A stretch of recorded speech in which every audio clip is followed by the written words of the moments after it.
ప్రకాశం జిల్లాలో విష జ్వరాలు విజృంభిస్తున్నాయి. డెంగీ, చికెన్ గున్యా, మలేరియాతో ఊళ్లకు ఊళ్లే మంచం పట్టాయి. ప్రభుత్వ హాస్పిటల్స్ లో బాధితులకు సరైన వైద్యం అందడం లేదు. ప్రైవేట్ హాస్పిటల్స్ ను ఆశ్రయించి జేబులు గుల్ల చేసుకుంటున్నారు. వేల రూపాయలు ఖర్చు పెట్టి వైద్యం చేయించుకోలేక సతమతమవుతున్నారు. ప్రకాశం జిల్లాలో వైరల్ ఫీవర్స్ తీవ్రత రోజురోజుకు పెరుగుతోంది.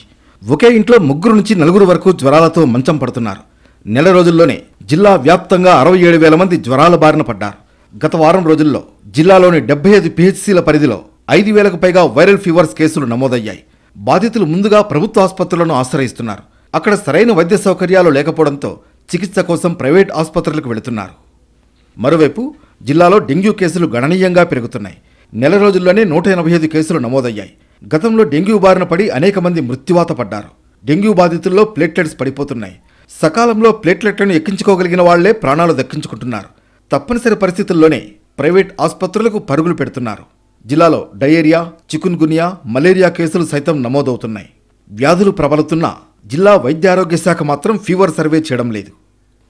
గ్రామాల్లో పారిశుద్ధ్యం అధ్వాన్నంగా మారింది.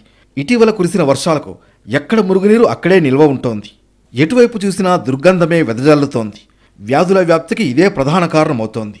పారిశుద్ధ్యం మెరుగుపరిచేందుకు చర్యలు తీసుకోవాల్సిన యంత్రాంగం మొద్దు నిద్ర వీడటం లేదు. ఇప్పటికైనా వైద్య ఆరోగ్య శాఖ అధికారులు స్పందించాలని కోరుతున్నారు బాధితులు. గ్రామాల్లో పారిశుద్ధ్యంపై దృష్టి సారించాలని డిమాండ్ చేస్తున్నారు. వైరల్ ఫీవర్స్ను నియంత్రించేందుకు చర్యలు చేపట్టాలని కోరుతున్నారు.